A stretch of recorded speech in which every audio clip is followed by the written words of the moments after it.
حق جوئی میں ہمت اور جرأت اور بصارت ظاہر کرنے والے مقرر شعلہ بیان ادیب زمان قاری قرآن حضرت مولانا معظم صاحب ندوی امام و خطیب مبارک مسجد حضرت والا سے درخواست کرتا ہوں اس شعر کے ساتھ اچھے برے کی تم کو خبر دے جاؤں گا، اچھے برے کی تم کو خبر دے جاؤں گا، چہرے کو پڑھنے والی نظر دے جاؤں گا۔ یارو میں اس زمانے کا سن سراش ہوں، یارو میں اس زمانے کا سن سراش ہوں، پتھر کو بھی بولنے کا ہنر دے جاؤں گا۔ موصوف اسٹیج پر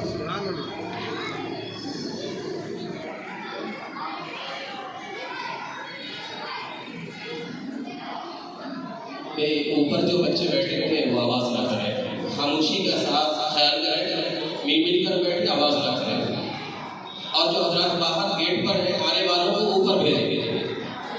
جو ہمارے والنٹیئر حضرات ہیں وہ آنے والے حضرات کو اوپر بھیجیں۔ اب نیچے الحمدللہ جگہ پر ہو چکی ہے، اوپر جو حضرات بیٹھے ہیں ذرا آواز کا خاص خیال کریں، آواز نہ کریں، جگہ کا انتظام کریں ہمارے والنٹیئر حضرات۔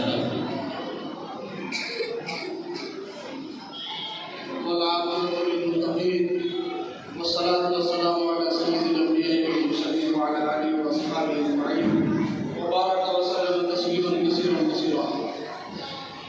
برادران اسلام بزرگان محترم، قابل سب احترام، اسٹیج پر بیٹھے ہوئے معزز علماء کرام اور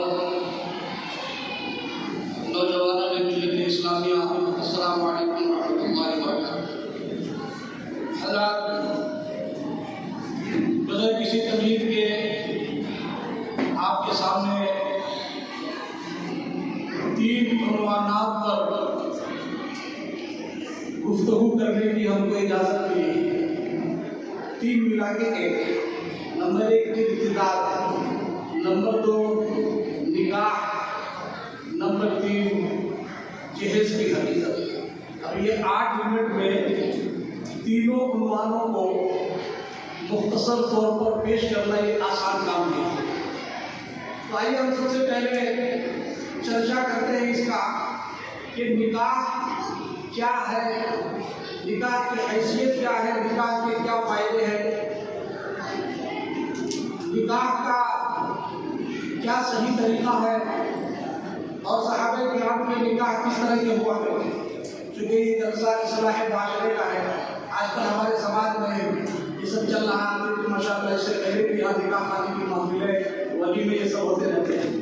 تو آئیے سب سے پہلے ہم آپ کو بتاتے ہیں کہ نکاح ایک عبادت ہے جو اب تجارت بن کر رہی ہے، لہذا نکاح کو شریعت اسلامیہ اور اللہ اور اس کے رسول کے حکم کے مطابق ہم کریں گے تبھی وہ عبادت بنے گی، نہیں تو وہ تجارت ہے۔ صحابہ کرام کے جو نکاح ہوا کرتے تھے وہ بہت ہی سادگی کی مثال اور پاکیزہ اور رسم و رواج سے بالکل پاک صاف ہوتے۔ ہم آپ کے سامنے چند مثالیں پیش کرتے ہیں۔ دیکھیے، ایک صحابی حضرت عبد الرحمن بن عوف رضی اللہ تعالیٰ عنہ، یہ مدینے کے صفوں میں شمار ہوتے تھے اور یہ عشرہ مبشرہ میں سے ہے جن 10 لوگوں کو حضور صلی اللہ علیہ وسلم نے جنتی ہونے کی دنیا میں بشارت دی تھی، ان میں سے ایک عبد الرحمن بن عوف بھی ہے۔ کہہ رہے کہ عبد الرحمن بن عوف رضی اللہ تعالیٰ عنہ ایک مرتبہ حضرت صلی اللہ علیہ وسلم کی محفل میں آئے، تو آپ صلی اللہ علیہ وسلم نے انہیں دیکھا تو ان کے کپڑوں میں ایک پیلا نشان سا نظر آیا۔ اس کے بعد پوچھا کہ کیسا نشان؟ حضرت عبد الرحمن بن عوف رضی اللہ تعالیٰ عنہ نے کہا کہ اللہ کے رسول صلی اللہ علیہ وسلم میں نے خاتون سے نکاح کر لیا۔ مطلب یہ تھا کہ نکاح کے موقع پر کپڑوں میں جو خوشبو لگائی جاتی ہے اس کا نشان باقی رہ گیا تھا۔ آپ صلی اللہ علیہ وسلم نے یہ سن کر انہیں برکت کی دعا دی اور فرمایا ولیمہ کرنا چاہیے، چاہے بکری ہی کا ہو۔ اندازہ لگائیے کہ صحابہ کرام رضی اللہ عنہ اور حضرت عبد الرحمن بن عوف رضی اللہ عنہ میں قریبی صحابی ہیں اور 10 منتخب صحابہ میں ان کا شمار ہوتا ہے، لیکن انہوں نے نکاح کیا اور نکاح کی مجلس میں حضرت صلی اللہ علیہ وسلم کو دعوت تک نہیں دینے کی ضرورت سمجھی۔ آپ صلی اللہ علیہ وسلم نے کپڑوں پر لگے ہوئے نشان کو دیکھ کر سوال کیا تو انہوں نے بتایا کہ میں نے نکاح کر لیا۔ حضرت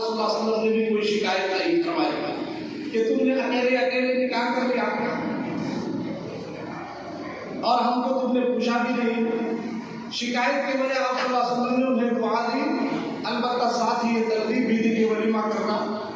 تو بہرحال میرے دوستو, آج ہمارے شادیاں اور نکاح کیسے ہوتے ہیں, اگر ہم نے خاص رشتہ داروں کو نہیں پوچھا تو کتنی شکایت ہوتی ہے. یہ کیا ہے؟ یہ سادگی کی مثال ہے. آپ صلی اللہ علیہ وسلم کا طرز عمل, آپ صلی اللہ علیہ وسلم کا طرز عمل ہمارے لیے نمونہ ہے. تاجدار مدینہ محمد عربی صلی اللہ علیہ وسلم کی شادی ہوئی. آپ جانتے ہیں شہنشاہ دو جہاں کی شادی عین جوانی میں اول نکاح فرمایا آپ نے ام المؤمنین حضرت خدیجہ رضی اللہ تعالیٰ عنہا سے. ان کی عمر مبارک 40 سال تھی اور آپ صلی اللہ علیہ وسلم کی عمر مبارک 25 سال تھی. سوچیے کہ وہ 40 سال کے عورت کے جسم کی ساخت اور بناوٹ میرے نبی کے شباب جوانی کے برابر ہو سکتی ہے؟ ہرگز نہیں. لیکن اس کے چہرے کے پر رونق, میرے نبی کے چہرے کی رونق میرے آقا مولا کے چاند سے چہرے سے ملائی جا سکتی ہے؟ ہرگز نہیں. چچا نے رشتہ طے کر دیا, بیوی سے ملے, چہرے پر شکر کرتا ہے اور عورت کا اتنا احترام کیا. بھائی جو حضرات گیٹ پر کھڑے ہیں اوپر چلے جائیں, اوپر چلے جائیں, گیٹ پر رکھ لیں, بڑے مہربانی اوپر چلے جائیں. یہ سامنے آ گیا, اسٹیج کے سامنے حیا اللہ کی جانب آ جائے, اسٹیج کے سامنے آ جائے یا اوپر چلے جائیں. آپ صلی اللہ علیہ وسلم نے اس عورت کا اتنا احترام فرمایا کہ جب تک زندہ رہی دوسری کا خیال تک دل میں نہ آیا, ہنسی خوشی اسی کے ساتھ کھایا.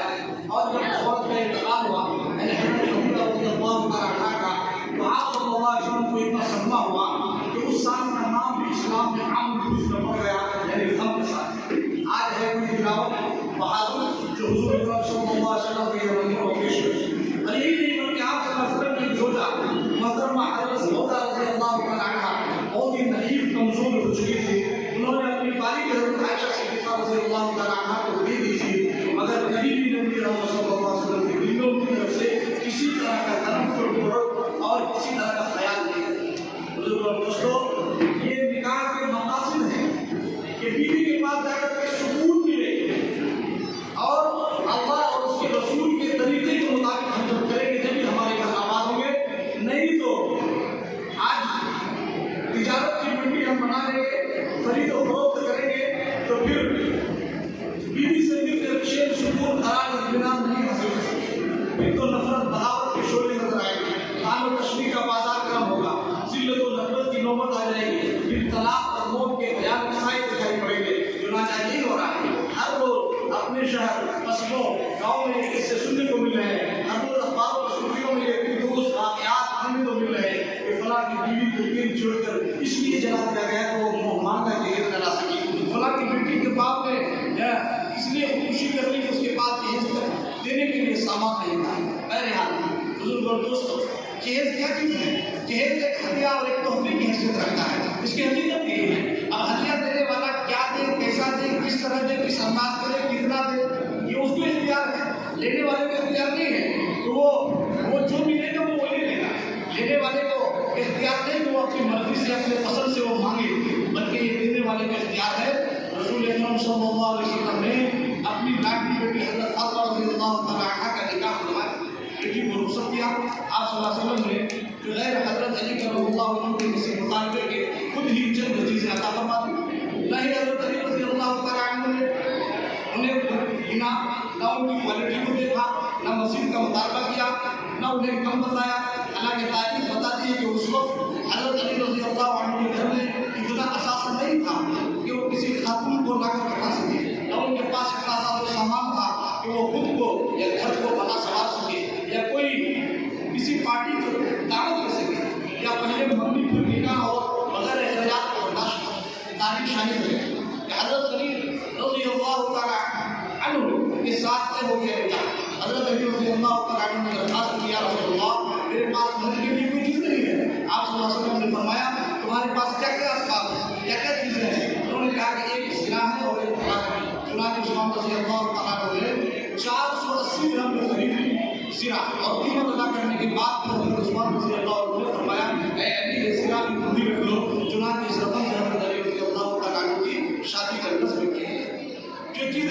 حضرت علی رضی اللہ تعالیٰ عنہ کی زندگی کی تفصیل بھی علماء نے لکھی ہے.